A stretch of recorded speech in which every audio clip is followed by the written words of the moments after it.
Hello বন্ধুরা, আসসালামু আলাইকুম। আপনারা সবাই কেমন আছেন? আশা করি আপনারা সবাই ভালো আছেন। আল্লাহর রহমতে আমিও ভালো আছি, আলহামদুলিল্লাহ। আমি আজকে আপনাদেরকে দেখানোর চেষ্টা করব খাগড়াছড়ি আলুটিলা গুহা। আপনারা সামনে একটি গাছ দেখতে পাচ্ছেন, এটি হচ্ছে শতবর্ষী বট গাছ। আমি এখন সিঁড়ি হেঁটে হেঁটে আপনার চলে যাচ্ছি খাগড়াছড়ি আলুটিলা গুহার দিকে। তো বন্ধুরা, আপনারা যারা এখন আলুটিলা গুহাতে আসেননি বা দেখেননি, তারা আমার ভিডিওটি না টেনে সম্পূর্ণ দেখার অনুরোধ রইল। আর যারা আমার চ্যানেলটি সাবস্ক্রাইব করেছেন, আপনাদের সবাইকে জানাই ধন্যবাদ। আর যারা এখনও চ্যানেলটি সাবস্ক্রাইব করেননি, তারা আমার চ্যানেলটি সাবস্ক্রাইব করে নোটিফিকেশনটি অন করে দিবেন, যাতে আমি সবসময় আপনাদের মাঝে নতুন নতুন ভিডিও নিয়ে আসতে পারি। তো আপনার ভিডিওটি না টেনে দেখতেই থাকুন। আমরা গুহার দিকে প্রবেশ করি। আপনার ভিতরে কিন্তু অনেক অন্ধকার। এর ভিতরে আপনার এতই অন্ধকার যে মোবাইলের লাইটটিও আলো দেখা যায় না। তো আমার সাধ্য অনুযায়ী আমি যতটুকু পারি আমি চেষ্টা করতেছি আপনাদেরকে দেখানোর জন্য। আমার ভিডিওটি যদি আপনাদের কাছে ভালো লাগে, আমাকে লাইক কমেন্ট শেয়ার করবেন, এবং আপনাদের কী ধরনের ভিডিও পছন্দ আমাকে সেটি কমেন্ট করে জানাবেন। আমি চেষ্টা করব আপনাদেরকে ওই ধরনের ভিডিও নিয়ে আসার জন্য।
এটা একটু আগে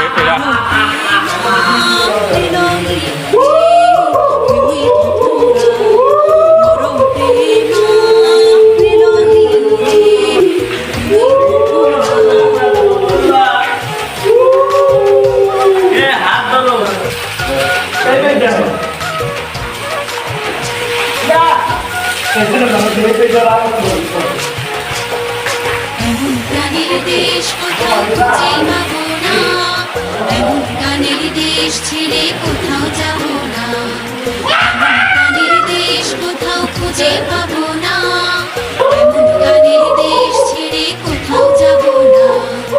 এই মাটিতে বাঁচা আমার, এই মাটিতে মরা আমার, এই দেশ হীরামানি সোনার রূপায় মোড়া। আমার দেশ সাগর পাহাড় নদী জলে গড়া, সবুজ শ্যামল রূপের বাহার ফুলে ফলে ভরা। আমার দেশ হীরামানি সোনার রূপায় মোড়া। এই দেশ হীরামানি সোনা রূপায় ভরা।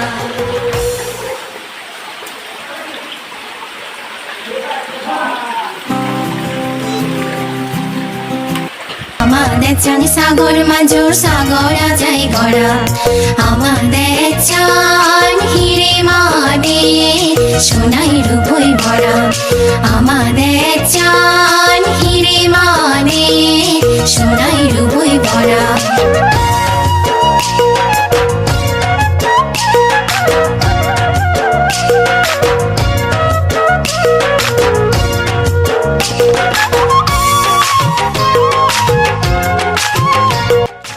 তো বন্ধুরা, আমি চেষ্টা করেছি আপনাদেরকে গুহার শুরু থেকে শেষ পর্যন্ত আপনাদেরকে দেখানোর জন্য।